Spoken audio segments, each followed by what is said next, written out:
નમસ્કાર દર્શક મિત્રો, હું અનામિકા ઈએનટીવી ન્યૂઝમાં આપનું સ્વાગત કરું છું. તો નિહાળીએ આજના સમાચાર. ગાંધીનગરમાં થોડા સમયથી વરસાદી મેઘરાજા મન મૂકી વરસી રહ્યા છે. વરસાદના પાણીથી નગરના માર્ગોની આસપાસ પાણીના ખાબોચિયા ભરાઈ ગયા છે, જેથી માર્ગની આજુબાજુમાં કેટલાક વૃક્ષો પડી ગયા છે. ત્યારે બુધવારના રોજ જૂના સચિવાલયના બ્લોક નંબર 11માં ભેજના કારણે સ્લેબ તૂટી જવા પામ્યો હતો, જેથી કર્મચારીઓમાં કુતૂહલતા ફેલાઈ જવા પામી હતી. આ ઘટનામાં સદનસીબે કોઈને ઈજા પહોંચી ન હતી. ગત વર્ષના બજેટમાં કોર્પોરેશનને ફળવાયેલી ગ્રાન્ટમાંથી બાકડા મૂકવાનો નિર્ણય લેવાયો હતો. હજુ બાકડા નગરમાં મુકાઈ રહ્યા છે, પરંતુ આ બાકડાઓની ગુણવત્તા સામે સવાલ ઉઠ્યા છે. પ્રારંભમાં સારી ગુણવત્તાને બાકડા સપ્લાય થયા હતા, ત્યારબાદ તબક્કાવાર ગુણવત્તા ઉતરતી કક્ષાની થતી ગઈ હોવાનો આક્ષેપ કેટલા નગરસેવકોએ કર્યો છે. શહેરમાં મુકાયેલા સંખ્યાબંધ બાકડાઓ પૈકી અનેક બાકડાઓ હજુ નગરસેવકો તેમની ટર્મ પૂરી કરે તે પહેલાં જર્જરિત બનવા લાગ્યા છે. પાટનગરમાં સુવિધા ઊભી કરવાની જગ્યાએ અત્યારે તૂટેલા બાકડાઓથી સમગ્ર શહેરની છબી ખંડિત દેખાઈ રહી છે. 2012-13ની વર્ષની બાકી ગ્રાન્ટના કામ હજુ ચાલી રહ્યા છે. ગત વર્ષે માત્ર કોર્પોરેટરોએ પોતાની ગ્રાન્ટ રકમમાંથી પ્રજાલક્ષી કામોમાં બાકડા મૂકવાની પરવાનગી મળી હતી. મહાપાલિકા વિસ્તારમાં ઠેર ઠેર બાકડાઓ ખડકવામાં આવ્યા. મેયરે સમગ્ર શહેરમાં બાકડા મુકાવ્યા છે. વિપક્ષના નેતા, પક્ષના નેતા, સ્ટેન્ડિંગ કમિટીના ચેરમેનના નામના બાકડા ચારેકોર પથરાયેલા છે. જ્યાં જુઓ ત્યાં બાકડા ગોઠવાઈ ગયા છે. એક તરફ પાટનગર યોજના દ્વારા મૂકવામાં આવેલા બાકડાઓ ઉપરાંત કોર્પોરેશનના બાકડા મૂકવાના કારણે રાજ્યનું પાટનગર ગાંધીનગર મટીને હવે બાકડાનગર બનવા લાગ્યું છે. આગળના સમાચાર એક નાનકડા વિરામ બાદ.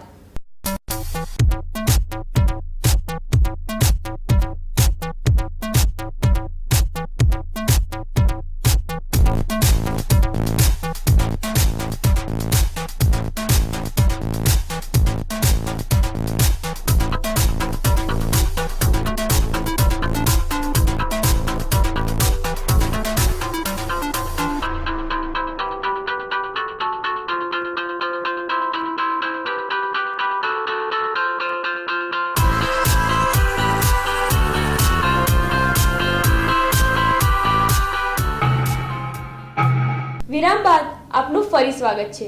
ગાંધીનગર શહેરમાં સીએનજી ગેસ ધારકોને આપવામાં આવતા ગેસમાં પ્રતિ ક્યુબિક મીટર ₹4નો ભાવ વધારો કરવાનો નિર્ણય જીએસપીસી દ્વારા કરવામાં આવ્યો છે. આ ભાવ વધારો ગઈકાલથી અમલી બન્યો છે. એક જ વર્ષના ગાળામાં 2 તબક્કામાં ₹7નો વધારો કરવામાં આવ્યો છે. પહેલા ₹3નો વધારો કરવામાં આવ્યો હતો.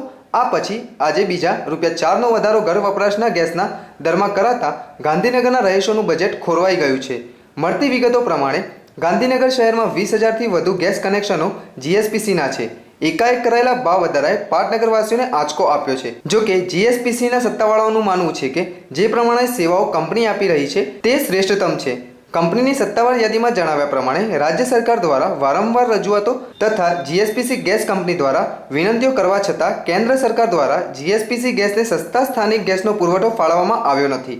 જુલાઈ 2012માં ગુજરાત હાઈકોર્ટ દ્વારા કેન્દ્ર સરકારને મુંબઈ અને નવી દિલ્હીને જે ધોરણે સસ્તો ગેસ આપવામાં આવે છે તેવો સસ્તો ગેસ ગુજરાતને ફાળવવામાં આવે તેવો સ્પષ્ટ નિર્દેશ આપેલ છે. તેમ છતાં કેન્દ્ર સરકાર દ્વારા હજુ સુધી ગુજરાતને કોઈપણ પ્રકારનો સસ્તો ગેસ ફાળવવામાં આવ્યો નથી. આજના સમાચાર અહીં પૂર્ણ થાય છે. તો ફરી મળીશું ઈએનટીવી ન્યૂઝ અર સિટી અર ન્યૂઝ.